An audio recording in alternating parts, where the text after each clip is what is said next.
Oppose भी थे, बहुत सारी एक्सेप्टेबिलिटी भी थी। और स्टार्टिंग में तो मुझे याद है कि हमारे यहाँ ही करीब 12th में उस समय स्टूडेंट थे, 90 के करीब स्टूडेंट थे, उसमें से सिर्फ 10 स्टूडेंट्स ने CUT का फॉर्म फिल किया था, क्योंकि तब मैंडेटरी बाय नेचर नहीं था। आज तो मैंडेटरी है, आपको करना ही पड़ेगा, नहीं तो गवर्नमेंट कॉलेज में ऑल ओवर इंडिया के किसी भी गवर्नमेंट कॉलेज में आपका एडमिशन नहीं हो सकता अगर आपने CUT का एंट्रेंस नहीं दिया है और उस एंट्रेंस में कुछ एक ठीक स्कोर आपने नहीं किया है। तो लेकिन उस समय ऐसा नहीं था। अच्छी बात ये रही, अच्छा वो जो थोड़े से स्टूडेंट्स हैं जिन्होंने फॉर्म फिल किया, उसमें से सिर्फ 5 बच्चों ने प्रिपरेशन की, ओनली 5 स्टूडेंट्स, ठीक है। उन 5 स्टूडेंट्स में से अच्छी बात ये रही कि एक स्टूडेंट के 800 में से 800 मार्क्स आए, 800 में से 800 नंबर आए, फुल स्कोर रहा और उसका फर्स्ट कट ऑफ में SRCC में सिलेक्शन हो गया, ठीक है। तो मतलब ये एक बात थी। लेकिन धीरे धीरे आज अवेयरनेस है, मैं आपको कुछ डेटा बताऊंगा कि किस तरह से लोग CUT को प्रमोट करते हैं या किस तरह से करते हैं। ये देखिए CUT को स्टार्ट करने का गवर्नमेंट का एक पर्पज़ था। पर्पज़ ये था कि एक तो 12th क्लास की जो परसेंटेज है, आप में से ज़्यादातर लोग स्टेट बोर्ड से पढ़े होंगे, जो CBSE से पढ़े होंगे। मैं खुद CBSE पढ़ा हूँ, बहुत सारे लोग CBSE में कंपैरेटिवली परसेंटेज ठीक आती है, अच्छी आती है बल्कि परसेंटेज। इवन हमारे ही जो स्टूडेंट्स हैं उनकी परसेंटेज ऐसे 95%, 96%, 98% इस तरह से परसेंटेज आती है। तो इतनी जो हाई परसेंटेज है, इसकी वजह से ऐसे स्टूडेंट जिनका किसी भी रीजन से कोई परसेंटेज डाउन हुआ, वो रेगुलर कॉलेज में एडमिशन के लिए पूरी तरह से नेग्लेक्ट हो जाते थे। यानी कि वो मतलब फॉर्म फिल करें तो भी उनको पता था एडमिशन होना ही नहीं है। SRCC का 99.6 पे एडमिशन क्लोज हो जाता था, नॉर्थ कैंपस का 99 पे, 98 पे क्लोज हो जाता था। तो इतनी हाई परसेंटेज थी, तो गवर्नमेंट ने ये स्टार्ट किया कि इन सभी जो परसेंटेज है 12th की, वो ठीक है आपको लाना ही है, लेकिन अब हम एक एंट्रेंस लेंगे और उस एंट्रेंस के बेसिस पे ही 12th के बाद बच्चे का कॉलेज में एडमिशन होगा। चाहे वो एडमिशन दिल्ली यूनिवर्सिटी का हो, वो जामिया का हो, वो JNU का हो, या किसी भी लेवल पे कोई भी एडमिशन होगा, पूरे भारत का कोई स्टेट की भी कोई यूनिवर्सिटी है, सभी इसके अंदर ऐड है।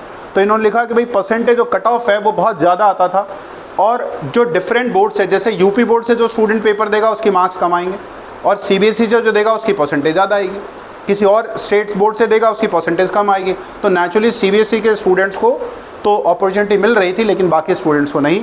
तो इन्होंने एक एग्ज़ाम उसको डाला।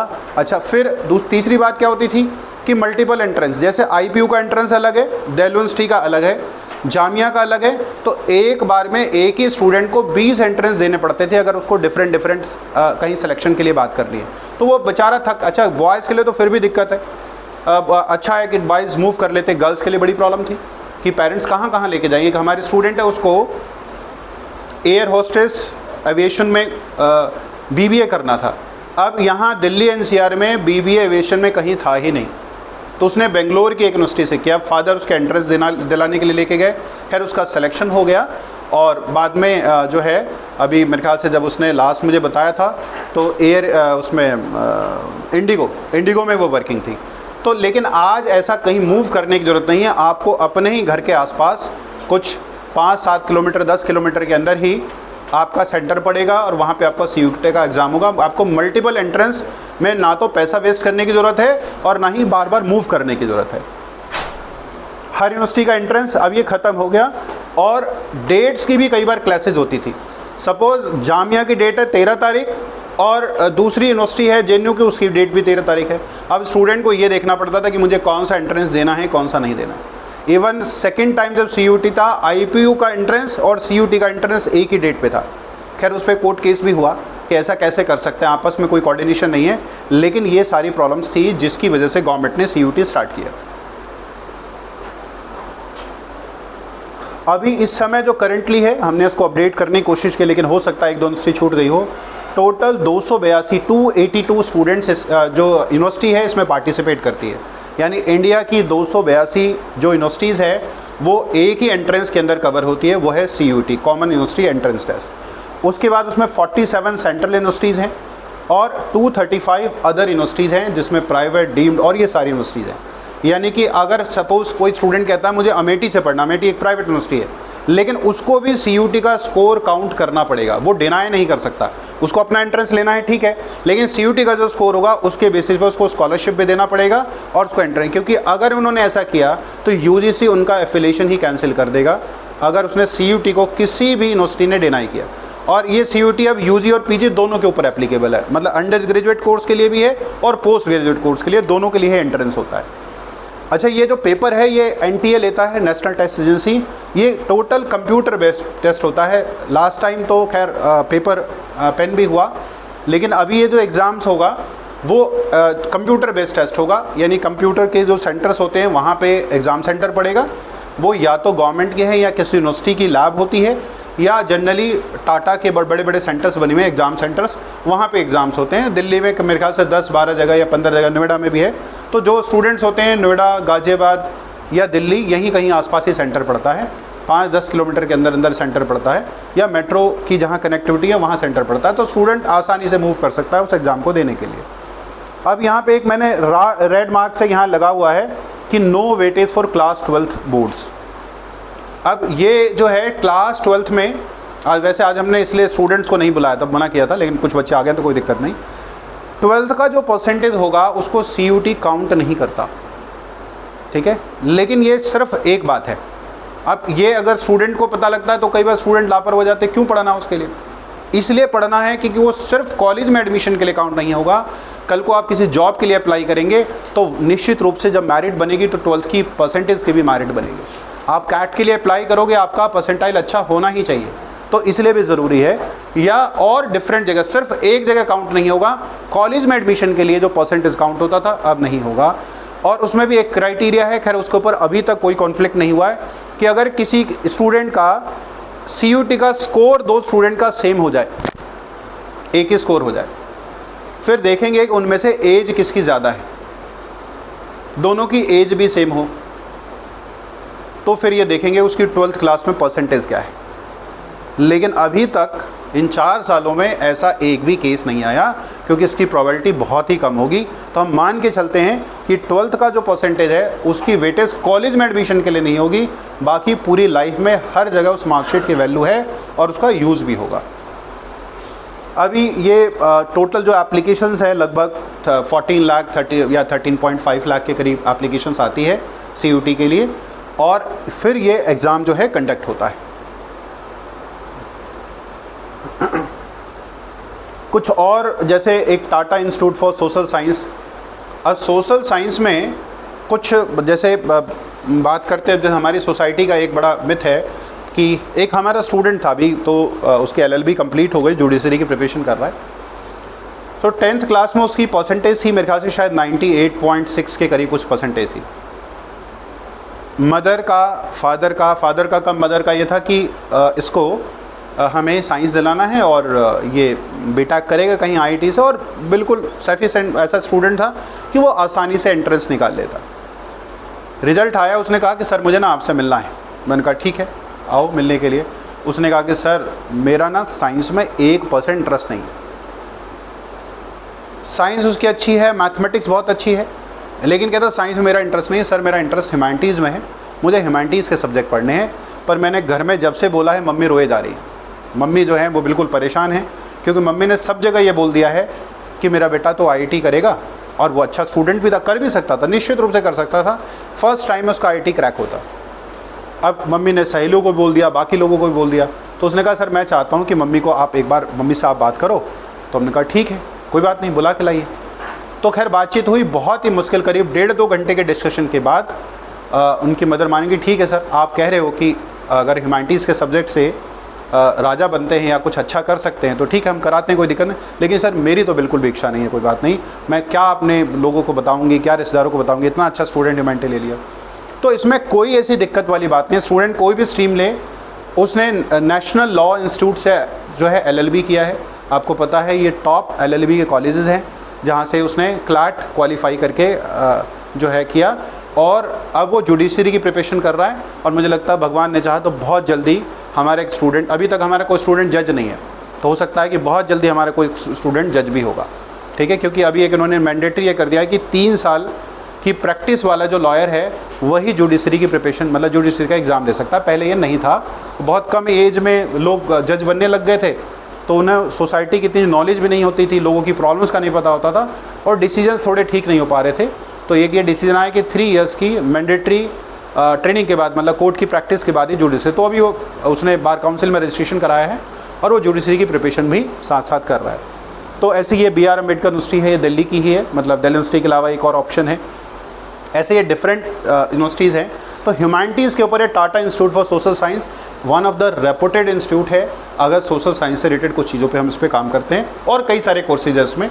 तो जिन पेरेंट्स को इससे रिलेटेड और डिटेल चाहिए होगी वो हम उस पर बात कर सकते हैं। ये जो CUT का एग्ज़ाम है ना, इसके 3 मोड है, एक है लैंग्वेज, एक है डोमेन, ठीक है, और एक है GT। तो ये जो लैंग्वेज जो है, लैंग्वेज में अब यहाँ तो जनरली जो स्टूडेंट्स जो लैंग्वेज लेते हैं वो इंग्लिश और हिंदी लेते हैं। इसके अलावा भी टोटल जो है 13 लैंग्वेज इसके अंदर इंक्लूड है, जिसमें ये डिफरेंट मलयालम, तेलुगु, सब बहुत सारी जो है लैंग्वेज है। और लेकिन इंग्लिश और हिंदी यहाँ के स्टूडेंट्स प्रेफरेंस करते हैं। तो एक पेपर होगा यहाँ, जो CUT का जो पेपर होगा उसमें एक पेपर होगा लैंग्वेज का, उस लैंग्वेज में इंग्लिश या हिंदी ले सकते हैं या दोनों भी ले सकते हैं। दूसरा है डोमेन। डोमेन का मतलब है वो सब्जेक्ट जो आपने क्लास 12th में पढ़ा है, या वो सब्जेक्ट जिसमें आपको नॉलेज है, आप उसका एग्ज़ाम दे सकते हो। वो कहते हैं हमने ये सिलेबस दिया, आप उसको पढ़ो और एग्ज़ाम दो। तो उसमें अगर ह्यूमैनिटीज़ का स्टूडेंट है उसके भी सब्जेक्ट्स हैं, जो साइंस का स्टूडेंट है उसके भी सब्जेक्ट है, और जो कॉमर्स का स्टूडेंट है उसके भी सब्जेक्ट है। और तीसरा पेपर होता है जिसको बोलते हैं हम GT, जनरल टेस्ट। ये वो पेपर है जिसके बारे में स्टूडेंट ने ना कभी पहले सुना ना इसके बारे में पढ़ा, और बहुत सारी, जैसे DTU दिल्ली टेक्निकल यूनिवर्सिटी, आप पहले ये सिर्फ BTech कराती थी, अब ये मैनेजमेंट के कोर्सेज भी कराती है और IIM के स्टैंडर्ड पे कराती है, ठीक है। तो दिल्ली में ही है DTU, तो वो सिर्फ GT लेता है, GT और इंग्लिश लेगा, ये 2 चीज़ें लेगा। तो इसके अंदर एक है जनरल नॉलेज, जिसमें करंट अफेयर्स है, और आपका मेंटल एबिलिटी और न्यूमेरिकल रीजनिंग। अब इसके बारे में थोड़ा सा आपको बता देता हूँ। जैसे जो जनरल नॉलेज है या GS जिसको हम बोलते हैं, उसके अंदर सभी स्टूडेंट को, चाहे साइंस का हो, कॉमर्स का हो, ह्यूमैनिटीज़ का हो, सबको थोड़ी सी फिजिक्स पढ़नी है, थोड़ी केमिस्ट्री पढ़नी है, थोड़ी बायो पढ़नी है, थोड़ी हिस्ट्री पढ़नी है, थोड़ी ज्योग्राफी पढ़नी है।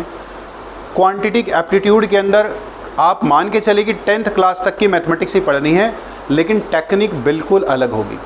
टेक्निक इस तरह की हमें क्वेश्चंस पढ़ना है, कुछ कैलकुलेशन करना है और अगले 2 सेकंड में उसका आंसर हमें टिक कर देना है, इस तरह की टेक्निक। फिर एक सब्जेक्ट है इसमें रीजनिंग। तो रीजनिंग कुछ डायरेक्शंस के क्वेश्चन है, ब्लड रिलेशन के क्वेश्चन है कि मैंने एक पिक्चर को देखा, वो जो सामने मैंने देखा वो मेरे मामा के फूफा के चाचा की लड़की की बेटी है, मेरा उसका क्या रिलेशन है। तो इस टाइप के क्वेश्चन जो है रीजनिंग के क्वेश्चंस होते हैं। ये सारे सब्जेक्ट सिर्फ इसलिए बनाए गए। जनरल टेस्ट का मतलब है जितना सभी को, एक कॉमन पीपल को जनरल नॉलेज होनी चाहिए उतना। और यही जो ये जो पेपर है ना GT का, यही बैंकिंग के अंदर आता है, यही SSC के अंदर आता है, यही दिल्ली पुलिस के अंदर आता है, यही UP पुलिस के अंदर आता है। थोड़ा बहुत टॉपिक्स का फ़र्क होगा लेकिन पेपर ऐसा ही होगा। तो गवर्नमेंट ने इसको इसलिए भी स्टार्ट किया कि एक स्टूडेंट्स का के अंदर एक कॉम्पिटिटिव एनवायरनमेंट पहले से डेवलप रहे, वो इन चीज़ों को कर पाए, समझ पाए और आगे उसका इंटरेस्ट भी उसमें डेवलप रहे। तो इसमें ये 4 सब्जेक्ट, अच्छा जो ये करंट अफेयर्स है, 1 ईयर का करंट अफेयर चाहिए, 1 साल का करंट अफेयर, यानी जब एग्ज़ाम होना है उससे ठीक पहले का 1 साल का करंट अफेयर। बाकी तो कुछ भी पूछ सकते हैं कभी से भी। और अब जो करंट अफेयर्स है, जैसे कई बार स्टूडेंट है कि हम सर बाद में कर लेंगे, आप सोचिए कि आप सभी डेली न्यूज़पेपर पढ़ते हैं या ज़्यादातर लोग पढ़ते हैं। आपने देखा होगा उस न्यूज़पेपर में से बच्चों के उसमें सेमिनार में तो मैं कर लेता हूँ, 99.9% चीज़ें याद ही नहीं रहती। आपको सिर्फ वो याद रहता है जो आपके इंटरेस्ट का होता है, उसके अलावा कुछ याद नहीं रहता। या कोई बड़ा इंसिडेंट हो गया तो आपको याद रहेगा 2-4 दिन। लेकिन हम न्यूज़पेपर पढ़ने का वो तरीका बताते हैं, बच्चा 20 से 25 मिनट में पूरा न्यूज़पेपर पढ़ेगा और उसकी रिटेंशन भी होगी, उसको याद भी रहेगा कि क्या था, क्योंकि वो सिर्फ उन्हीं न्यूज़ को फोकस करेगा जो उसके एग्ज़ाम के लिए इंपॉर्टेंट है।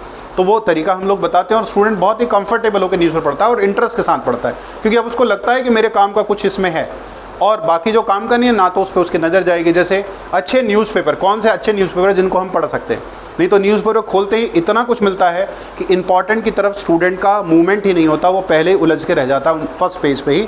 तो ये हम लोग बताते हैं कि कौन सा न्यूज़पेपर और कैसे पढ़ना है, तो करंट अफेयर स्टूडेंट का ठीक से हो पाता है। जो इसमें जो मैंने बताया कि क्वांटिटिव जो एप्टीट्यूड है वो मैथमेटिक्स 10 तक की रहेगी, लेकिन टेक्निक अलग रहेगी और रीजनिंग। तो ऐसे ये 3 चीज़ें इसके अंदर होगा, और इसको हम लोग डिटेल में कराते हैं कि स्टूडेंट्स का रिटेंशन भी हो सके। जैसे जैसे हम साइंस के स्टूडेंट को कहते हैं कि तुम्हें ह्यूमैनिटीज़ का सब्जेक्ट पढ़ना है, किसके लिए? जीटी के लिए। तो उसको लगता है यार ये क्या भला है, अब मुझे क्यों पढ़ना पड़ेगा, मुझे ह्यूमैनिटीज़ के सब्जेक्ट अच्छे नहीं लगते थे तभी तो मैंने ये साइंस लिया है। या कॉमर्स के स्टूडेंट को लग रहा है कि मैंने वो साइंस छोड़ा था, सिर्फ जर्नल पढ़ना है, इतना पढ़ना है कि फिजिक्स में कितने एक्सपेरिमेंट्स हुए, कौन से लॉ किसने दिया, बायो में इतना पढ़ना है कि हाँ ब्लड का कलर रेड है तो क्यों है। हमको पूरी बायो ऐसा नहीं पढ़ना कि बुक लिख देनी है, सिर्फ नॉलेज के लिए पढ़ना है, जितना एक कॉमन पीपल को पता हो, बस इतनी सारी चीज़ों को जानना है। इसलिए इसका पेपर का नाम ही है जीटी जनरल टेस्ट। ये जो सीयूटी का एग्ज़ाम है, ये इसका कुछ पेपर का पैटर्न है। जैसे जो लैंग्वेज है इंग्लिश या हिंदी, उसमें नंबर ऑफ क्वेश्चंस होंगे 50। पहले क्या होता था कि जो क्वेश्चंस थे उनके अंदर इंटरनल चॉइस थी, एक्सटर्नल चॉइस थी, बल्कि मतलब इतने क्वेश्चंस आएंगे, इसमें से सिर्फ इतने करने हैं। लास्ट ईयर मतलब ये वाला जो एंट्रेंस हुआ, इसमें एक्सटर्नल चॉइस टोटली क्लोज कर दिया, no internal and external choice. जितने क्वेश्चंस हैं ऑल मैंडेटरी बाय नेचर, सारा ही करना पड़ेगा। इसकी वजह से ये एंट्रेंस और टफ हो गया। तो 50 क्वेश्चन ही अटैम्प्ट करने ही पड़ेंगे, टोटल 60 मिनट मिलेंगे, 60 मिनट्स मिलेंगे करने के लिए। ऐसे ही जो डोमेन है यानी accounts, economics, business study, physics, chemistry, bio, political science, या जितने भी सब्जेक्ट्स हैं उसमें भी 50 क्वेश्चंस हर पेपर का होगा। यानी कि एक पेपर होगा लैंग्वेज का, फिर आपने जो भी डोमेन लिया होगा, डोमेन हम ले सकते हैं, फिजिक्स हो गया, केमिस्ट्री हो गया, मैथमेटिक्स हो गया, बायो हो गया, तो ऐसे हम डोमेन सब्जेक्ट्स ले सकते हैं। जो डोमेन होगा उसमें भी टोटल 50 क्वेश्चंस होंगे, यानी हर सब्जेक्ट का एक डोमेन पेपर होगा। उसमें टोटल 50 क्वेश्चंस होंगे, 60 मिनट, 60 मिनट्स उसके लिए मिलेंगे अटैम्प्ट करने के लिए। फिर जीटी होगा, इसमें 50 क्वेश्चंस मिनट, इसमें भी 60 मिलेंगे। हर ठीक क्वेश्चन पे 5 नंबर मिलेंगे और गलत होने पे 1 नंबर कटेगा। यानी कि जो भी पेपर है उस इंटू 5 कर लीजिए, और आपके हर सही क्वेश्चन पे 5 मार्क्स मिलेंगे आपको, लेकिन अगर गलत होता है तो 1 नंबर कटेगा। ठीक है, ये बिल्कुल एकदम कंफर्म है। अब ये जब हम स्टूडेंट को बताते हैं तो उसको लगता है ये तो अच्छा है, मिलेंगे 5, कटेगा सिर्फ 1, है ना। लेकिन जो गलत हुआ उसके 5 नंबर नहीं मिलेंगे और उसका 1 नंबर कटेगा। यानी एक क्वेश्चन गलत होते ही आपकी मेरिट, मतलब कहाँ आप एसआरसीसी में जाने वाले थे, हो सकता है आप साउथ कैंपस में आ जाओ, नॉर्थ कैंपस के बदले। एक क्वेश्चन गलत होते ही, क्योंकि आपके 6 नंबर कट गए, 5 नंबर उसके नहीं मिले जो गलत हो गया, और 1 नंबर उसका नेगेटिव होगा। तो ये लग रहा है अगर इसके 2 क्वेश्चन हो गए तो इसका मतलब 12 नंबर का डिफरेंस आ गया। तो लगता तो है कि ठीक है 2 ही तो नंबर कटने हैं, लेकिन वो 10 मिलेंगे भी तो नहीं, वो भी तो कम हो जाएगा। और उसकी वजह से स्टूडेंट की मेरिट, तो उसको लगता है कि यार मैंने सब सही किया था, 2 ही क्वेश्चन गलत किए थे, लेकिन मेरा तो साउथ कैंपस में आ रहा है, नॉर्थ कैंपस में तो मेरी कोई कहानी बनी नहीं रही है। क्यों नहीं बन रही है? क्योंकि 2 क्वेश्चन की वजह से 2 नंबर का फ़र्क नहीं पड़ा, 12 नंबर का फ़र्क पड़ा। तो आप ये समझ सकते हैं कि ये कितना इम्पॉर्टेंट हो जाता है एंट्रेंस। अगर स्टूडेंट इसकी डीपली प्रिपरेशन करता है तो ये बिल्कुल परफेक्ट है एग्ज़ाम, हमको अच्छा कॉलेज दिलाएगा। अच्छा, फिर बात ये, जैसे स्टूडेंट पूछें सर अच्छे कॉलेज में जाना ही क्यों है, क्या होगा एसआरसीसी में जाके, क्या एसआरसीसी में जाके हमारी आईएएस की जॉब लग जाएगी? नहीं, बिल्कुल नहीं लगेगी। पढ़ना तो उसके लिए भी पड़ेगा आपको, लेकिन क्या होगा जब हम अच्छे कॉलेज में पढ़ेंगे, उसका एक बेनिफिट होगा, जो हमारे साथ के आस पड़ोस के जो बच्चे होंगे वो भी कुछ अच्छे एग्ज़ाम्स की प्रिपरेशन कर रहे होंगे। अभी मैं कुछ, अगर इन्होंने स्लाइड्स में डाला होगा तो कुछ बच्चों की पिक्स दिखाऊंगा जो एसआरसीसी से हैं और आज अपनी लाइफ में कहाँ पे मुकाम पे हैं। तो अगर मेरे बगल में कोई बैठा हुआ कोई बच्चा है, वो कह रहा है मैं इकोनॉमिक्स से रिसर्च करना चाहता हूँ, वो कहता है मैं सिविल सर्विस की प्रिपरेशन, तो मेरा दिमाग भी तो कहीं ना कहीं जाएगा। आपने देखा होगा कि जो भी मतलब पॉलिटिकल फैमिली के लोग हैं या एक्टर एक्टर्स, ये लोग अपने बच्चों को किसी बड़े ऐसे स्कूल में पढ़ाते हैं। या क्यों पढ़ाते हैं? उसका रीज़न एक ही है, हमारा जो सर्कल है वो बड़ा होता है और उसकी वजह से हमें आईआईटी का जो स्टूडेंट होगा, उसके साथ के जो बच्चे होंगे वो कहीं अलग अलग गवर्नमेंट सेक्टर्स में, प्राइवेट सेक्टर में बहुत टॉप जगह पे होंगे, तो उनके लिए चीज़ों को करना आसान होगा कंपैरेटिव। इसलिए हमारा फोकस रहता है कि मैक्सिमम टू मैक्सिमम स्टूडेंट्स अच्छे कॉलेज में जाए। अब ये तो फैक्ट है कि प्रिपरेशन करनी पड़ेगी, अच्छी प्रिपरेशन करनी पड़ेगी, कुछ आपका सहयोग, कुछ हमारा, और बाकी तो स्टूडेंट्स का। मैं तो ये स्टूडेंट जब आते हैं प्रिपरेशन, मैं कहता हूँ 99% तुम्हारा काम है, 1% में मेरी प्लानिंग और पेरेंट्स की ब्लेसिंग है, सिर्फ वो 1% का काम है। 99% आपकी सफलता इस बात पे डिपेंड करती है कि आपने कितना पसीना बहाया। बाकी 1% के अंदर मेरी प्लानिंग, मैं तो प्लानिंग ही दे सकता हूँ, बता सकता हूँ, और प्रिपरेशन तो आपको ही करनी है। तो ये जो सब्जेक्ट है इसके बारे में हम लोग बात कर चुके हैं। ये 12th का बोर्ड पेपर और CUT, क्या डिफरेंसेस दोनों में होगा, इसके लिए हमने एक कंपैरेटिव स्लाइड बनाई है। जैसे बोर्ड एग्ज़ाम का जो पेपर होता है, अभी तक 40% पेपर ऑब्जेक्टिव आता है, यानी 20 क्वेश्चंस उसमें MCQ आते हैं। CUT का पूरा पेपर ऑब्जेक्टिव होगा, ये मल्टीपल चॉइस होगा, चाहे वो कंप्यूटर बेस्ड CBT मोड हो या पेपर पेंसिल मोड हो, पेपर पूरा ऑब्जेक्टिव ही रहेगा।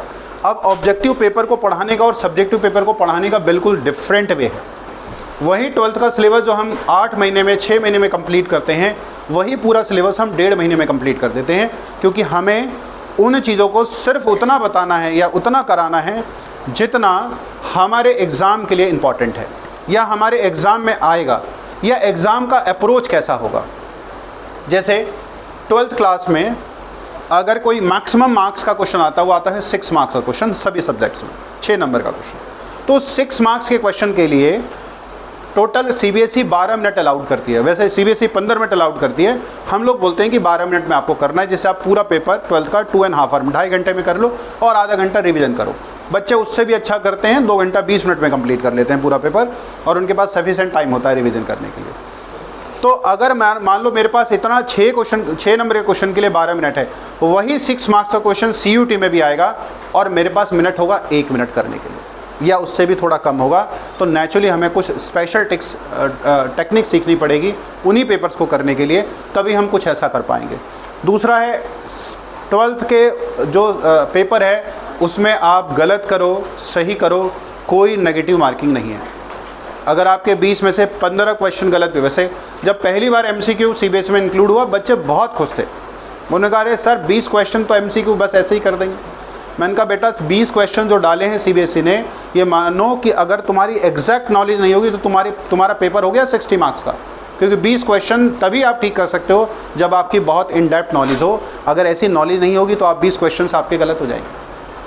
तो अब ये यहाँ तो पूरा पेपर ही क्या है, ऑब्जेक्टिव है, और इसमें नेगेटिव मार्किंग भी है। जैसे मैंने बताया कि 1 नंबर नेगेटिव है, वो आपका कटेगा। 12th क्लास का जो सिलेबस है वो अभी इस बार तो इन्होंने इक्वल किया है, और पेपर अलग आ गया था। CUT का पेपर CUT के सिलेबस से अलग आ गया था, बाद में उस पर कंप्लेन हुई तो उन्होंने फिर दोबारा से एग्ज़ाम लिया। तो यहाँ 12th क्लास को जो सिलेबस है, क्योंकि कोविड के टाइम पर बहुत सारा सिलेबस डिलीट किया गया, बहुत सारा सिलेबस डिलीट कर दिया इन्होंने CBSE से, और वो अभी डिलीटेड सिलेबस ही चल रहा है, उसमें उन्होंने कुछ ऐड ऑन नहीं किया।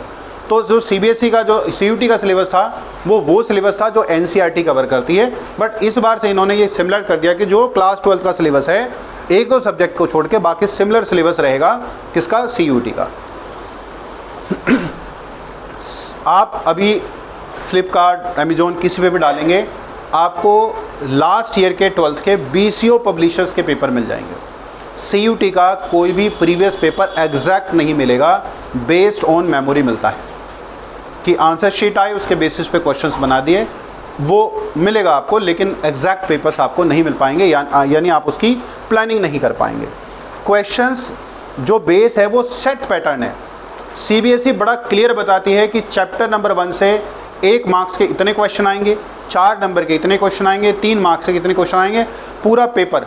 हम लोग यहाँ 12th के पेपर स्टूडेंट्स के इतने एग्जाम्स लेते हैं, बच्चों को ये पता होता है क्वेश्चन नंबर 1 कौन सा आएगा, 2 कौन सा आएगा, 3 कौन सा आएगा, 16 कौन सा आएगा, एकदम सेट पैटर्न है। CUT में कोई भी सेट पैटर्न नहीं है। किसी भी चैप्टर से ज़्यादा क्वेश्चंस आ सकते हैं, किसी से भी कम, और किसी चैप्टर से हो सकता है एक भी क्वेश्चन आए, यानी उसको हम प्रिडिक्ट नहीं कर सकते, सिर्फ हम हर चैप्टर की प्रिपरेशन कर सकते हैं। और जो है कहीं अगर पेपर जो पैटर्न है वो फिक्स नहीं है, तो हम ये कह सकते हैं कि भैया जो पेपर है वो आपको करना है, और किस तरह से करना है उसके बारे में हम लोग बात करते हैं। हमारे आसपास जो है जो यूनिवर्सिटीज़ हैं, मैं आपको बताता हूँ। जैसे एक जो सबसे अच्छी यूनिवर्सिटी यहाँ मानी जाती है, वो मानी जाती है दिल्ली यूनिवर्सिटी, जो नियरेस्ट है। और गवर्नमेंट कॉलेज और प्राइवेट कॉलेज का बड़ा सिंपल डिफरेंस है। SRCC Shri Ram college of commerce का अगर कोई प्रोफेसर रिटायर्ड होता है, उसको कोई प्राइवेट यूनिवर्सिटी करोड़ रुपए के पैकेज में रखने को तैयार है, लेकिन वहाँ अगर आपका स्टूडेंट पढ़ता है तो उसकी मैक्सिमम फीस 30,000 रुपये है साल की, 30,000। ये मैं आपको मैक्सिमम फीस बता रहा हूँ दिल्ली यूनिवर्सिटी की। और आप किसी प्राइवेट कॉलेज यहीं आसपास गाजियाबाद रोड पे बहुत सारे कॉलेज खुले हुए हैं, आप कहीं चले जाइए, 1 लाख रुपए तो मुझे लगता है मिनिमम होगी साल की फीस। और वो जो फैकल्टी पढ़ा रहे हैं उनकी खुद शायद बैचलर कंप्लीट हुई है, मास्टर्स कर रहे हैं, उनको हमने एज अ फैकल्टी लगा दिया है। तो वो पढ़ाने का कोई स्टैंडर्ड नहीं है। और वहाँ जो दिल्ली यूनिवर्सिटी में पढ़ा रहे हैं या JNU में पढ़ा रहे हैं या DTU में पढ़ा रहे हैं, जो प्रोफेसर पढ़ा रहे हैं, उनकी अपनी बुक्स हैं, ठीक है, 10-10 ऑथर्स अलग अलग टाइप से आपने उन्होंने बुक्स लिखी हुई हैं, जिनकी बुक्स से हम स्टूडेंट्स पढ़ते हैं, वो प्रोफेसर्स हमारे स्टूडेंट्स को पढ़ाते हैं अगर हम किसी गवर्नमेंट कॉलेज में पढ़ते हैं। तो बोलते भी है वैसे कि मतलब जॉब जो है वो गवर्नमेंट और जो यूनिवर्सिटी है वो भी क्या होनी चाहिए, गवर्नमेंट होनी चाहिए। तो हमारे लिए बहुत बेटर रहता है, कम पैसों में बहुत ही अच्छा एक तो एनवायरनमेंट मिलता है और दूसरा अच्छा एक एग्ज़ाम के लिए बच्चों को मोटिवेशन मिलता है। अब यहाँ देखिए, टोटल 2023 में 2.5 लाख स्टूडेंट्स ने दिल्ली यूनिवर्सिटी के लिए अप्लाई किया, लेकिन ये 2.5 में एक सब्जेक्ट, एक स्टूडेंट ने अगर एक सब्जेक्ट के लिए अप्लाई किया, मैंने वो लिखा है, अगर मैं एक स्टूडेंट ने 5 कोर्स के लिए अप्लाई किया तो ये लगभग 13 लाख के आसपास के करीब जाएगा ये, ठीक है, इतना ये डेटा है। लेकिन वो मैंने एग्जैक्ट फिगर इसलिए नहीं लिखी क्योंकि टोटल जो CUT के लिए एंट्रेंस आता है वो कम था, तो वो थोड़ा कॉन्फ्लिक्टेड लगता।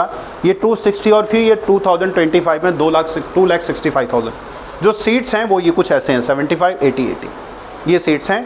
और ये जो है लगभग एक बच्चा, जैसे सपोज आज CUT का भी प्रेफरेंस लिस्ट भर रहे थे, तो बच्चों ने मुझे फ़ोन किया, तो मैंने कहा ठीक है, आपको BCom ऑनर्स या BSc ये तो भरना ही है, लेकिन उसके साथ वो कोर्सेज भरने जिनमें आपका लेस इंटरेस्ट है। आप पॉलिटिकल साइंस ऑनर्स भी भरो, आप हिस्ट्री ऑनर्स भी भरो। अगर इस कॉलेज में सपोज एक स्टूडेंट है हमारा, मनन SRCC का स्टूडेंट है, उसका करोड़ीमल में इकोनॉमिक्स ऑनर्स में हो रहा था और SRCC में BCom ऑनर्स में, उसने कहा सर क्या करो, उनका तुम्हें क्या करना है, कह रहा सर SRCC का टैग चाहिए मुझे, तो उसने BCom ऑनर्स लिया। अगर उसने वो ऑप्शन ही BCom ऑनर्स का नहीं भरा होता तो उसका नहीं होता, SRCC में वही होता। तो मैक्सिमम कॉलेज और मैक्सिमम ऑप्शंस हम लोग फिल कराते हैं जिससे स्टूडेंट्स के पास ज़्यादा चूज़ करने का ऑप्शन हो। तो ये कुछ स्टेजेज है कि कैसे होगा। सबसे पहले फॉर्म फिल किया जाएगा, एग्ज़ाम की प्रिपरेशन करेंगे, एग्ज़ाम होगा। जैसे अभी हमने आज 11th के स्टूडेंट्स को बुलाया है, तो ये 2025 चल रहा है, 26-20 मई 27 में CUT का एग्ज़ाम होगा, यानी 12th का एग्ज़ाम फिनिश होगा मार्च में। मार्च के बाद 1.5 महीने मिलेंगे वो जो सारा सिलेबस मैंने बताया उसको पढ़ने के लिए, क्योंकि वो मानते हैं कि students along with 11th and 12th preparation करेगा। वो ये नहीं मानते कि 1.5 महीने के अंदर ही प्रिपरेशन करेगा, क्योंकि आपको पता है कि अगर हमने 27 में प्रिपरेशन स्टार्ट किया कि चलो 12th कर लेते हैं फिर स्टार्ट करेंगे, तो या तो साल ख़राब होगा, कहीं एडमिशन नहीं होगा, या किसी प्राइवेट कॉलेज का ऑप्शन हमको देखना पड़ेगा। तो अलोंग विद 11th या अलोंग विद 12th हम लोग से एग्ज़ाम की प्रिपरेशन करेंगे। ऐसा ही सोच के गवर्नमेंट ने इस एंट्रेंस को बनाया है, जिससे 11th और 12th के साथ ही हम इसकी प्रिपरेशन करें। और ये तो आपको पता है कि जितनी अवेयरनेस जिसके अंदर है या जिस चीज़ को जितना जल्दी वो स्टार्ट करता है, नेचुरली वो उसमें कंपैरेटिवली ज़्यादा सक्सेसफुल होगा। फिर ये क्या होगा कि फॉर्म फिल होगा, एग्ज़ाम होगा, उसके बाद फिर उनका एक आंसर शीट आती है। आपने जो एग्ज़ाम दिया आप उसको चेक कर सकते हैं आंसर शीट से। अगर आपको किसी क्वेश्चन पे ऑब्जेक्शन है तो आप ऑब्जेक्शन कर सकते हैं कि इसका आंसर ये होना चाहिए, आपने ये दे रखा है। और वो उसका आपको कोई गवर्नमेंट बुक का रेफरेंस, यानी NCERT में लिखा हुआ है कि कंपनी एक्ट 2013 है और उन्होंने अगर कंपनी एक्ट 1956 को चेक किया है तो आप चैलेंज कर सकते हैं, आपको उसके मार्क्स मिलेंगे। इवन ऐसा चैलेंज कोर्ट तक भी जा सकता है, ठीक है। लेकिन रेफरेंस बुक क्या होनी चाहिए, कोई गवर्नमेंट की बुक, किसी प्राइवेट ऑथर की बुक को वो कंसिडर नहीं करते। फिर उसके बाद जो है प्रेफरेंस फिलिंग होगा, जब एंट्रेंस का रिजल्ट आएगा, रिजल्ट के बाद वो चूज़ करेंगे, पूछेंगे कि कौन सा कोर्स और कौन सा कॉलेज आपकी प्रेफरेंस लिस्ट में है। तो हमें जितने भी कॉलेज हैं उनकी एक प्रेफरेंस लिस्ट बनवानी होती है, वो हम लोग बनवा देते हैं। फिर डिक्लेरेशन ऑफ रैंक, फिर रैंक डिक्लेयर किया जाएगा कि इस बच्चे की ऑल ओवर इंडिया में कितनी रैंक है। उनके बेसिस पे ही फिर कॉलेज में हम अप्लाई करेंगे और फीस सबमिट करके हमारा सिलेक्शन हो जाएगा, यानी एडमिशन हो जाएगा। तो ये CUT के जो एग्ज़ाम है उसका मैंने आपको बताया। तो ये जो एग्ज़ाम है ये सभी स्टूडेंट्स को, जैसे साइंस का स्टूडेंट आप में से कई पेरेंट्स होंगे जिनके बच्चे जिन्होंने फिजिक्स, केमिस्ट्री और या उनके लिए कुछ जैसे 11th के पेरेंट्स हैं, तो मैं आपको ये बताता हूँ कि अगर आपके बच्चे ने साइंस लिया है, चाहे उसके पास बायो है, और उसका आप उसे जानते हैं कि उसका मेडिकल में अच्छा इंटरेस्ट भी है और कैपेबिलिटी है, दोनों बातें हैं। मतलब इंटरेस्ट तो नेचुरली मेरा भी प्रधानमंत्री बनने में है, लेकिन बात है कि कैपेबिलिटी भी होनी चाहिए, है ना, दोनों बातें हैं। तो दोनों चीज़ें चेक करिए, क्योंकि अच्छा लगता है सबको सुन के और अगर ऐसा है तो आप अपने स्टूडेंट्स को मैथमेटिक्स पढ़वाइए ज़रूर। 11th और 12th की मैथमेटिक्स पढ़े बिना उसकी फ़िज़िक्स वीक हो जाएगी। अगर फिज़िक्स वीक होगी उसका नीट का पेपर अच्छा नहीं होगा। ऐसे किसी भी स्टूडेंट्स को आप देख लीजिए जिसका नीट रह गया हो, क्वालिफाई नहीं हुआ, आप उससे पूछिएगा उसकी केमिस्ट्री और बायो बहुत अच्छी थी, उसका वीक पॉइंट क्या था, फिजिक्स था। और फिजिक्स के वीक होने का एकमात्र रीज़न है 11th-12th में मैथमेटिक्स नहीं पढ़ना। इवन जो दिल्ली गवर्नमेंट स्कूल में, इसलिए वहाँ ऑप्शन है कि आप बायो के साथ मैथमेटिक्स ले सकते हैं, क्योंकि गवर्नमेंट ने बनाया तो उन्होंने सोच समझ के बनाया। अब आप कहेंगे कि सर बच्चा बायो पढ़ रहा है फिर स्कूल में मैथमेटिक्स पढ़ेगा, बड़ा प्रेशर है। मत दिलवाइए ना स्कूल में, आप उसको अलग से पढ़वा दीजिए, उसमें क्या दिक्कत। उसको नॉलेज चाहिए, जैसे वो फिजिक्स अच्छा, उसको मैथमेटिक्स का एग्जाम क्वालिफाई नहीं करना है, उसको मैथमेटिक्स की नॉलेज चाहिए। तो उसका एक तरीका हो सकता है, आप कहीं भी होम ट्यूशन या हमारी अकेडमी या कैसे भी उसको ज्वाइन करिए, मैथमेटिक्स पढ़वाइए, ठीक है। और मैथमेटिक्स अगर वो पढ़ता है तो उसका साइंस अच्छा होगा। अब दूसरी बात है कि कॉमर्स की बात है कि कॉमर्स में मैथमेटिक्स ज़रूरी है कि नहीं है। मैथमेटिक्स पढ़ने वाला स्टूडेंट्स कंपैरेटिवली दूसरों से ज़्यादा लॉजिकल होगा। तो अगर आपके बच्चे की मैथमेटिक्स अच्छी है, बिल्कुल आपको मैथमेटिक्स दिलाना चाहिए। नहीं तो दूसरा ऑप्शन वही है कि आप स्कूल में दिलवा रहे हैं, नहीं दिलवा रहे, इससे कोई फ़र्क नहीं पड़ता, लेकिन मैथमेटिक्स की नॉलेज उसको ज़रूर चाहिए। अगर मैथमेटिक्स की नॉलेज नहीं होगी तो वो कई सारी चीज़ों को, एक्चुअल क्या है, जब हमें कोई एग्ज़ाम देने के लिए कोई सब्जेक्ट पढ़ना होता है तो हमारे ऊपर प्रेशर ज़्यादा है, और एग्ज़ाम देने के लिए पढ़ना, नॉलेज के लिए पढ़ना है तो हम ज़्यादा इंटरेस्ट के साथ पढ़ते हैं, लेकिन उसकी ठीक प्लानिंग होनी चाहिए। ऐसा भी हो सकता है कि आप उसका ट्यूशन लगवाए, बच्चा पढ़े ही नहीं, एग्ज़ाम ही नहीं देना है तो क्यों पढ़ना है, लेकिन तो वो स्टूडेंट का डिटर्मिनेशन ठीक हो तभी आप ऐसा करें। नहीं तो मैथमेटिक्स बिल्कुल करवा सकते हैं, मैथमेटिक्स में कोई ऐसी दिक्कत वाली बात नहीं है। जिनको भी मैथमेटिक्स पढ़ के स्टूडेंट्स को प्रॉब्लम आ रही हो, आप स्टूडेंट के साथ एक बार आके मुझसे मिलिएगा, मैं कुछ चीज़ें बताऊँगा और वो चीज़ें ठीक हो जाएगी। और सब्जेक्ट से रिलेटेड जो कुछ भी होगा, अभय सर हैं, बहुत ही टाइम से मैथमेटिक्स करा रहे हैं और बहुत ही डीपली चीज़ों को कराते हैं, तो वो करा सकते हैं, उसमें कोई ऐसी दिक्कत वाली बात नहीं है। ह्यूमैनिटीज़ के साथ भी लोग मैथमेटिक्स पढ़ते हैं, क्योंकि एक्चुअल मैथमेटिक्स ह्यूमैनिटीज़ का सब्जेक्ट है। तो क्योंकि मैथमेटिक्स को हम सब जगह यूज़ करते हैं, साइंस में यूज़ करते हैं, ऐसे ही हम कॉमर्स में भी यूज़ करते हैं, ह्यूमैनिटीज़ सब जगह यूज़ करते हैं या डिफरेंट वे में यूज़ करते हैं। आज कॉमर्स में एक ऑप्शन है मैथमेटिक्स का, वो है अप्लाइड का, जिसको हम कॉमर्शियल मैथमेटिक्स बोलते हैं। तो ऐसे स्टूडेंट जो सीए करना चाहते हैं आगे, मैथमेटिक्स का सीए करने के लिए मैथमेटिक्स मैंडेटरी नहीं है, लेकिन सीए के एग्ज़ाम में मैथमेटिक्स का पेपर होगा ज़रूर।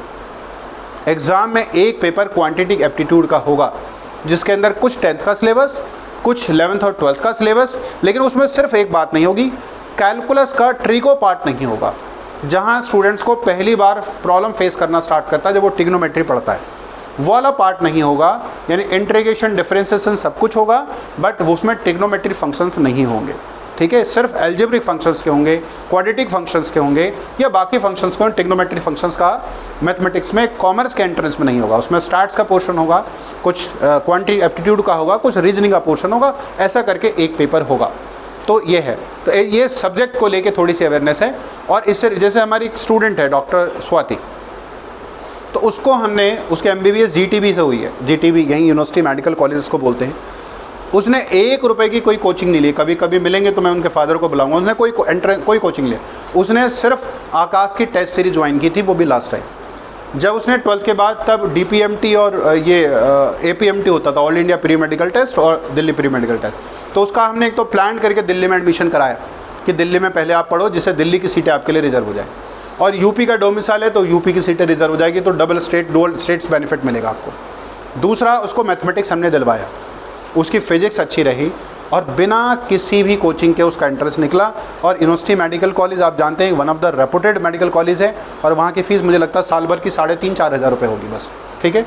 और जो प्राइवेट कॉलेज है शारदा और इनकी, मुझे लगता है 1-1.5 करोड़ रुपया तो डोनेशन है, उसके बाद कॉलेज की फ़ीस अलग है। तो ये डिफरेंसेस है गवर्नमेंट कॉलेज में। और शारदा से पढ़ के कैसा डॉक्टर बनेगा और GTB से पढ़ के कोई कैसा डॉक्टर बनेगा, दोनों का डिफरेंस आप लोग समझ सकते हैं, या सोसाइटी में वैल्यू भी कैसी है ये भी आप जान सकते हैं।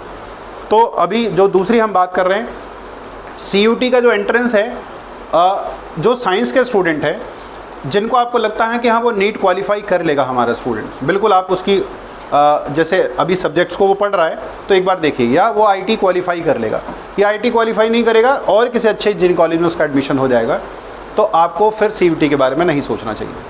लेकिन अगर आपको 1% भी डाउट है तो आपको निश्चित रूप से CUT के बारे में सोचना चाहिए, क्योंकि अच्छी जगह से ग्रेजुएशन करके हम पोस्ट ग्रेजुएशन में कुछ अच्छे ऑप्शंस क्रिएट कर सकते हैं।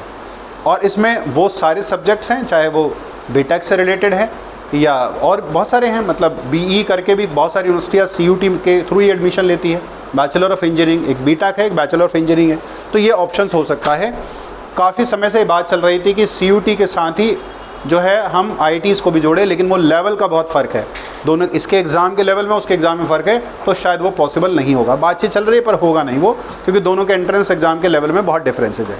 जो सीयूटी का एंट्रेंस आएगा वो आईटी के एग्ज़ाम के कंपैरेटिव बहुत सिंपल आता है, तो यहाँ सिलेक्शन के चांसेस साइंस के स्टूडेंट्स के भी ज़्यादा होते हैं।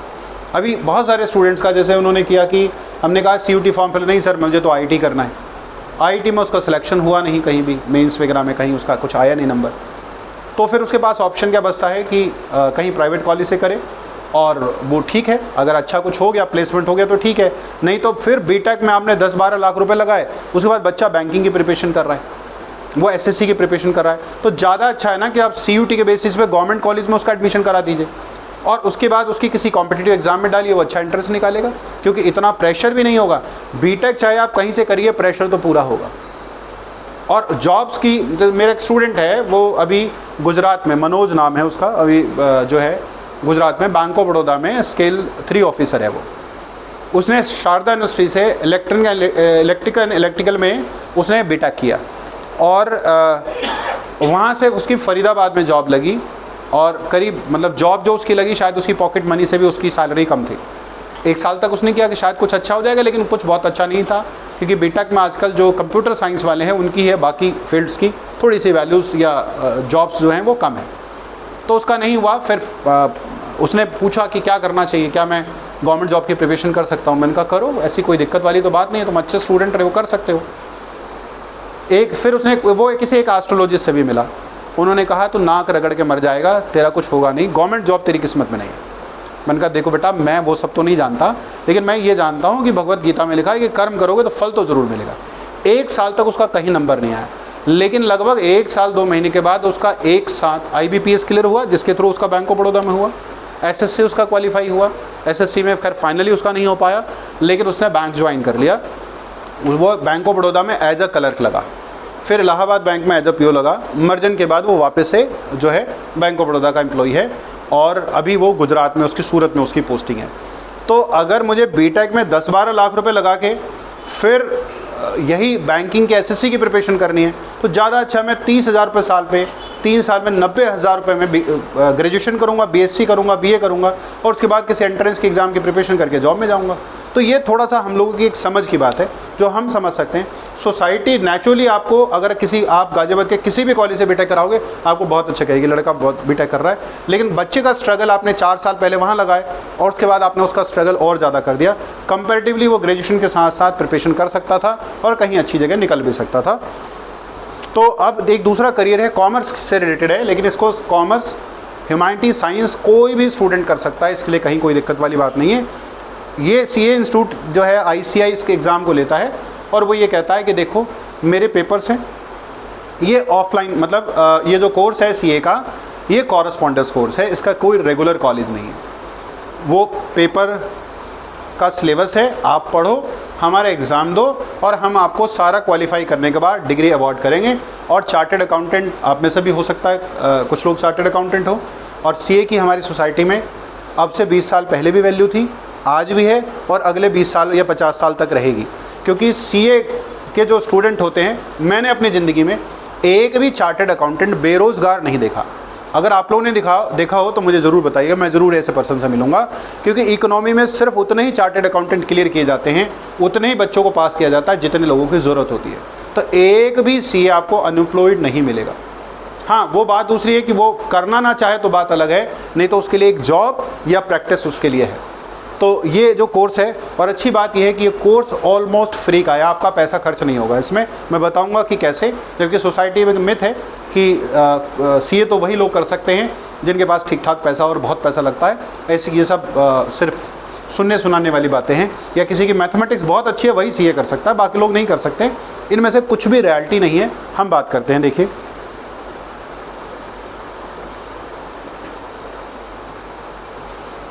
तो अब जो कॉमर्स से रिलेटेड ये एक प्रोफेशनल कोर्स है, लेकिन इसकी अच्छी बात यह है या बुरी बात यह है कि इसका कोई रेगुलर कॉलेज नहीं है।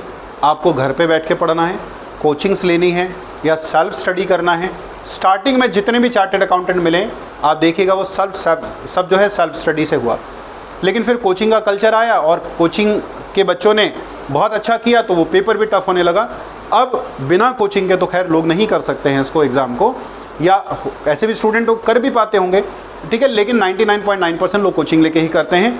ICAI सिर्फ अपना सिलेबस देता है और एग्ज़ाम लेता है। वो अपने यहाँ कोचिंग अगर कराता है तो फास्ट ट्रैक कराता है, जैसे 6 महीने का सिलेबस 12 दिन में कंप्लीट कर देंगे। तो उनका एक प्रोफेसर आएगा, वीडियो चलाएगा और उनको सिर्फ डिक्टेट करना होता है, तो इस तरह से वो लोग कराते हैं। बाकी कुछ कोचिंग अब ICAI भी ऑनलाइन कराता है, कुछ ऑफलाइन होता है कुछ ऑनलाइन होता है, लेकिन ज़्यादातर लोग प्राइवेट कोचिंग्स ही करते हैं, चाहे वो ऑनलाइन या ऑफलाइन।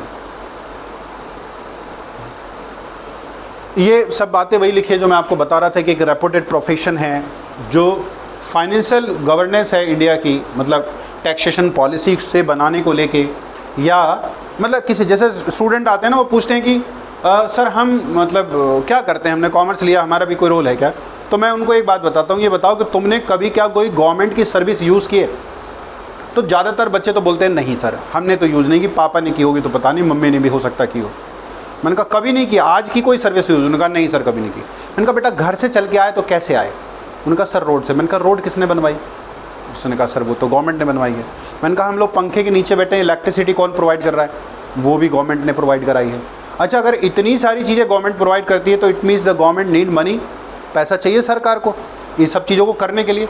हमको अच्छी पुलिस चाहिए, अच्छी इलेक्ट्रिसिटी चाहिए, अच्छी रोड चाहिए, तो पैसा कहाँ से आएगा? तो बच्चे कहते हैं टैक्स के थ्रू आएगा। अब जो टैक्सेशन है उसको लेके सोसाइटी का व्यू थोड़ा ठीक नहीं है। जैसे मैं बच्चों को ये बताता हूँ कि आपने सुना होगा या हम सभी बोलते हैं सरकार चोर है, एक बड़ी सिंपल सी बात है। गवर्नमेंट नेता घपलेबाज हैं सारे, और वो होता भी आए दिन हम पढ़ते रहते हैं, उसमें कोई बड़ी बात नहीं है। लेकिन ऑल्टरनेट क्या है? अगर ये चीज़ें नहीं होंगी तो टैक्स तो हमको देना पड़ेगा, टैक्स हम देते हैं। तो गवर्नमेंट ने एक काम किया, सोसाइटी में से भी कुछ लोगों को निकाला, उनको ट्रेनिंग दी और CA बना दिया। अब आप में से जो लोग बिज़नेस करते होंगे आपको अपने CA पे भरोसा है, लेकिन उस CA को ट्रेनिंग किसने दी है? गवर्नमेंट ने दी है। तो वो भाषा किसकी बोलेगा? गवर्नमेंट की बोलेगा। आपको इसलिए फेथ है क्योंकि आप ही के मामा चाचा कोई ना कोई बच्चा CA है।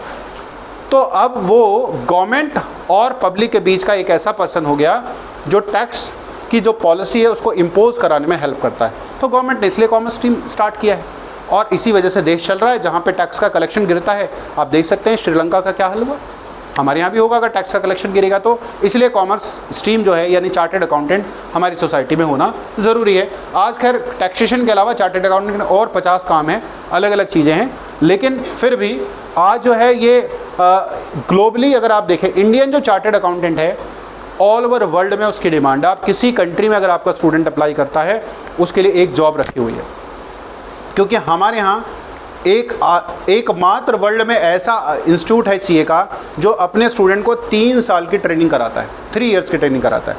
बाकी सभी जगह 1 ईयर ट्रेनिंग है, इसलिए उनका कोर्स छोटा होता है। हमारे यहाँ 5 ईयर का कोर्स है कि उसमें 3 साल तो सिर्फ ट्रेनिंग है, प्रैक्टिकल ट्रेनिंग। एक मजाक में हम लोग बोलते हैं कि जो बच्चा ओपन हार्ट सर्जरी करता है MS करके, उसकी ट्रेनिंग 1 साल की होती है, और हमको खाली किसी के बुक्स ऑफ अकाउंट्स ओपन करने हमारी ट्रेनिंग 3 साल की है। तो नेचुरली हम उनसे ज़्यादा जो है परफेक्ट है, क्योंकि मेडिकल 1 ही साल की ट्रेनिंग है, मैंडेटरी ट्रेनिंग जो है, लेकिन CA में 3 साल की ट्रेनिंग, इसलिए हमारे चार्टर्ड अकाउंटेंट की सोसाइटी में बड़ी वैल्यू है। और opportunity across the multiple industries different, मतलब मुझे लगता है कि कहीं भी मैनेजमेंट और इससे रिलेटेड होगा तो एक चार्टर्ड अकाउंटेंट की वैल्यू दिखती है। ये कुछ डिटेल है कि कब एस्टैब्लिश हुआ, कौन से एक्ट में हुआ, है ना। ये खैर बहुत ज़्यादा हमारे लिए काम की चीज़ें नहीं है।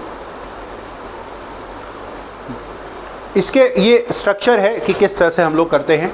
तो फर्स्ट है CA फाउंडेशन, ये एंट्रेंस लेवल टेस्ट है। इसमें 4 पेपर ये लेते हैं। एक पेपर होगा इकोनॉमिक्स, दूसरा जो पेपर होगा वो होगा अकाउंट्स का, तीसरा जो पेपर होगा वो होगा क्वांटिटेटिव एप्टीट्यूड का, और जो 4th पेपर होगा लॉ। इसमें से 2 पेपर MCQ होंगे और 2 पेपर सब्जेक्टिव होंगे। वो पेपर सब्जेक्टिव होंगे जो आगे भी हमको पढ़ने हैं, जैसे लॉ 3 साल हमको पढ़ना है तो इसलिए लॉ सब्जेक्टिव पेपर होगा, यानी पूरा आंसर्स लिखना होगा। अकाउंटेंसी पूरे कोर्स में हमको पढ़ना है, इसलिए वो पेपर भी सब्जेक्टिव होगा। लेकिन क्वांटिटेटिव एप्टीट्यूड सिर्फ एंट्री लेवल पे CA फाउंडेशन में, उसके बाद नहीं है। तो इसीलिए वो पेपर MCQ होगा, मल्टीपल चॉइस होगा। और जो इकोनॉमिक्स है वो भी सिर्फ एंट्रेंस लेवल पे पढ़ना है, इसलिए उसका भी पेपर MCQ होगा। तो 4 पेपर में से 2। सी इंस्टीट्यूट बड़ा सिंपल कहता है कि देखो भाई आपको कुछ नहीं करना है, एक सब्जेक्ट में मिनिमम 40 नंबर और सभी मिला के 50%, यानी अगर 200 नंबर का पेपर है तो कम से कम आने चाहिए तुम्हारे 100 नंबर 200 में से, अगर उससे कम आएगा तो आप फेल हो गए, और किसी भी सब्जेक्ट में 40 से कम नहीं होने चाहिए। तो इन्होंने क्राइटेरिया बड़ा सिंपल बताया। 12th में आपकी क्या परसेंटेज, आप किस स्ट्रीम से बिलोंग करते हो, कोई मतलब नहीं, आप आओ, आपके अंदर दम होना चाहिए, आप आएँ और हमारे कोर्स को सिलेक्ट करें। फ्री का कोर्स है, ऑलमोस्ट फ्री का कोर्स है, आप आइए करिए, हमें कोई दिक्कत नहीं, बस आपके अंदर वो पोटेंशियल होना चाहिए सी करने के लिए। उसके बाद दूसरा है जिसको हम CA इंटरमीडिएट बोलते हैं, ये एंट्रेंस लेवल का है। ये वाला जो कोर कॉन्सेप्ट कोर्स हम इसको बोलते हैं, या एक्चुअल जो नॉलेजेबल कोर्स है, इसमें टोटल 6 पेपर होते हैं, 2 ग्रुप के अंदर, एक ग्रुप फिर दूसरा ग्रुप। हम दोनों ग्रुप एक साथ दे सकते हैं, हम चाहें तो दोनों ग्रुप अलग अलग, यानी 3 पेपर एक बार दे सकते हैं, फिर अगले जो एंट्रेंस होगा उसमें दूसरा पेपर 3 पेपर दे सकते हैं। ये वाला लेवल जो CA इंटर है, इसको करने के बाद आपकी फिर 3 इयर्स की ट्रेनिंग स्टार्ट होती है under any practicing chartered accountant. ऐसा CA जिसकी अपनी फॉर्म हो, प्रैक्टिस करता हो, उसके अंडर में ये जो है ट्रेनिंग होती है। ये 3 इयर्स की ट्रेनिंग होती है। During the 3 years student CA final की प्रिपरेशन करता है, और जो CA फाइनल की प्रिपरेशन उसके बाद 3 इयर्स के बाद यानी 2.5 ईयर के बाद ये CA फाइनल दे सकता है। CA फाइनल का एग्ज़ाम क्वालिफाई होने के बाद डिग्री अवार्ड कर दी जाती है। स्टूडेंट से पूछा जाता है कि उसका जॉब उसको करना है या प्रैक्टिस करना है, तो वो अलग अलग टाइप से उसके रजिस्ट्रेशन होते हैं, वो फर्दर बातें हैं। यहाँ जब आप देखेंगे ये पूरा जो एग्ज़ाम है या पूरा जो कोर्स है, ये कॉरस्पॉन्डेंस है। तो स्टूडेंट्स को बहुत सारी नॉलेज नहीं होगी, जैसे पर्सनैलिटी डेवलपमेंट नहीं होगा बच्चे का, क्योंकि वो तो रेगुलर कॉलेज नहीं जा रहा है। आजकल सभी CA करने वाले बच्चे रेगुलर कॉलेज भी जाते हैं CUT के थ्रू, लेकिन अगर किसी ने नहीं किया तो क्या, तो उसका ICAI ने ध्यान रखा, GMCS करके general management and communication skills की इनकी ट्रेनिंग होती है। बच्चों को अच्छी कंप्यूटर नॉलेज हो तो उसका ICAI के एक अपना इंस्टीट्यूट है जहाँ पे बच्चों को ट्रेनिंग दिलाते हैं और बाद में उसका एग्ज़ाम भी लेते हैं, उसका एक सर्टिफिकेट भी मिलता है।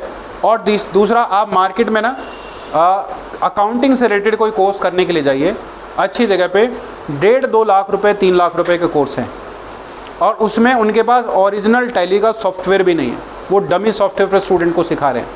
हमारा बच्चा जब CA के पास जाता है ट्रेनिंग करने के लिए, तो अगर ITR की डेट के आसपास जाता तो CA कहता तो भर ITR, मैं देखता हूँ क्या दिक्कत है। वो कहता सर मैंने तो कुछ किया नहीं। कहता दिक्कत क्या है, जो आ रहा है वो लिखो, भरो, कुछ गलती तो होगा, हम तो है ना उसके लिए। तो हमारे बच्चे की ट्रेनिंग ऐसी प्रैक्टिकल ट्रेनिंग स्टार्ट होती है। तो 3 साल के बाद जब वो बच्चा मार्केट में आता है, इन केस अगर उसका CA फाइनल नहीं भी हुआ, तब भी वो मार्केट में 50-60 हज़ार का आदमी है, कि उसकी नॉलेज बहुत है।